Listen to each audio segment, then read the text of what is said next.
We've been waiting to see what the Halloween fusion is going to be, and now she's here. For today's video, we're gonna go ahead and break down this mixed fusion. Hey you guys, it's Cece. Welcome back to my channel. Now, this fusion, the first thought when I saw her, I was like, oh my goodness, it reminds me of Cece.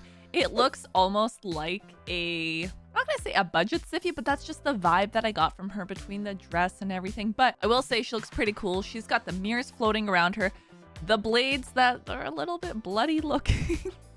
And overall, honestly, based on looks alone, she's a champ I would want because I do think she looks pretty cool. But we need to break these skills down and see if it's something that is going to be worth it. Let's start off with this first skill. So attacks one enemy 3 times. Each hit has a 33% chance of granting an extra turn. Cannot gain more than 1 extra turn. 3 hits on the first skill is pretty nice, and that chance of an extra turn is actually not too bad. So kind of thinking how many times she can potentially go and do damage with this skill. I do think ultimately for all of these, we'll have to look at the multipliers, but not a bad start. Next skill, attacks an enemy and will ignore 33% of the target's defense, will ignore 99% of the target's defense, stone skin, and block damage buffs instead if the skill is used on a turn number that is divisible by 3. If the target is killed, increases the cooldown of all enemy skills by 3. This effect cannot be resisted if the skill is used on a turn number that is divisible by 3. Why do we have math in the skill? Hold up. Quick question, I guess, for you guys. If you had her and you were using her, would you pay attention and count that? That's the first time I've ever seen a game do this with a skill that makes you have to use math within the skill. But also, I'm going to give him a 10 out of 10 on creativity on that. But an interesting skill nonetheless, and I do like the fact that it can potentially ignore 99% of the target's defense and stone skin and everything, but again, it has to be divisible by 3. Honestly, an interesting skill, but actually genuinely just hilarious. Let's look at the next one here. So attacks an enemy before attacking, removes all buffs from all enemies. That's nice. This effect cannot be resisted by enemies with a number of buffs that is divisible by 3. Will attack all remaining enemies with less than 66% HP. Their numbers, I see it. We'll talk about this all after, but grants an extra turn if this champion is under a number of buffs that is divisible by 3. And the passive, each subsequent hit from this champion deals 33% more damage, which of course is going to stack up to 99. Resets after the 99 damage is applied. Each subsequent hit this champion receives deals 33% less damage, stacks up to 99. Resets after the 99% damage reduction is applied. Whenever an enemy is revived, revives this champion with 33% HP, 66% turn meter. After being revived, places a True Fear debuff on all enemies for 2 turns. I thought it would say 3 turns, not gonna lie. The debuff cannot be resisted or blocked. So an interesting passive and few things that it actually does. And on top of everything, she also has an aura which increases ally attack in all battles by 33%. So now let's actually break some of this down. I will say we see so many 3s within her skills, but again, it is the first champion I've seen that has anything to do with math in it. And looking at the champ, I see the 3 mirrors, and then I actually went ahead and read the Reddit post and the kind of teaser they gave for her, and it made a lot of sense. So should I have read that first before her skills? Possibly, but I kind of like that I didn't because I wasn't expecting to see so many 3s in here, and really the way that they've kind of added in the number of turns, the percents and everything. I do think it's pretty funny. I think it's also unique to a champion. And again, I don't know if I will be counting that turn number and what is divisible and everything, but I'm gonna give him, like, the creativity on this is incredible. Now, this is what I read afterwards, essentially saying her curse is born in 3s, 3 for mercy, 3 drops of blood, 3 vows of vengeance, and basically mirrors run red around her. Every glimpse of her face comes with a price because she was betrayed by her own reflection, which makes sense for the visual, the mirrors around her, how they've added that in. And they're saying you can use her both PvP and PvE.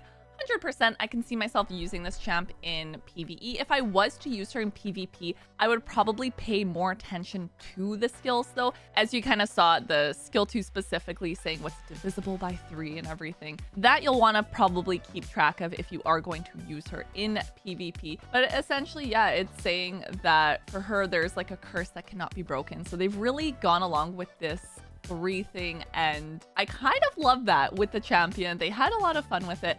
And she does look pretty cool, if anything else, so something to consider. Now for myself, with my undead champions, because of course for this champion, she is going to be a part of the undead herd. She is an attack legendary, and she is a force type. So all things to kind of consider here. Now, my undead horde, I do have Cece. She carries. And honestly, that is the only reason that I'm like, obviously this other champion, she is an attack champion. Not to say they're the same at all, but in terms of my undead horde, like Cece pretty much has it covered. Do also have Fabian, and then I do have other epics, which I should probably build some of them. I'll be totally honest. I have not built some of them that I think I should, and I think I want to, honestly. And then even the rares, there is some good ones in here. But yeah, for me, Cece really does carry here. So it's not to say I'm like, oh, I have Cece, I don't need her. But I will say, I think she looks super cool in her kit. She fits in with a lot of these other undead champs.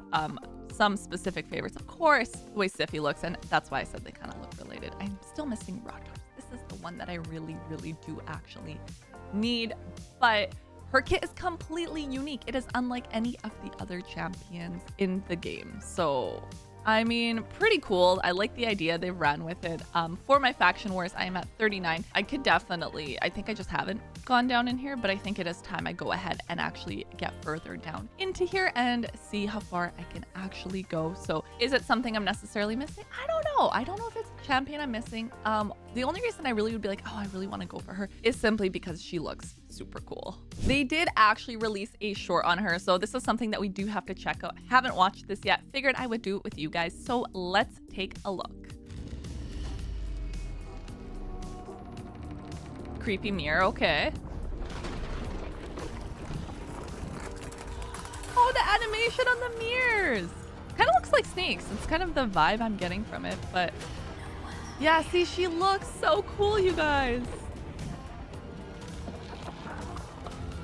I want to know what that animation on the mirrors looks like, though, as she is like fighting in battles and you have her, like if they spin around her, if they glare, like they glow red, any of that, I would be super curious to see.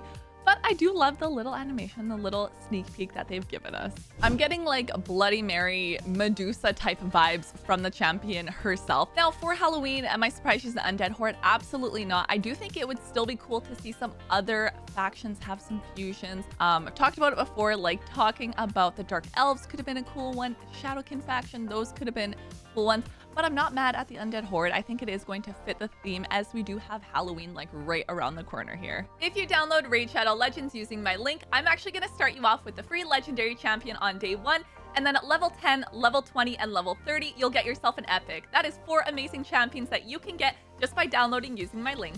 So this fusion is going to start on Thursday, October the 23rd. And I mean, I'm going to see if I do decide to go for it. I'm not sure yet. I do think her kit is interesting. It is going to kind of be reliant, like you want an enemy team that's going to have buffs in it so you can take advantage of her skills. And as I said, definitely some PvP usage, some PvE as well. So I think we're going to have to wait and see when it is actually time to get her, how things go, if I'm going to get her, and everything that does come to follow with that. But I want you guys comment down below. Let me know your thoughts. Are you interested for her? Are you going to be going for her? Leave that all down below and be sure you subscribe so you don't miss out on future videos. I'll see you guys next time. Bye!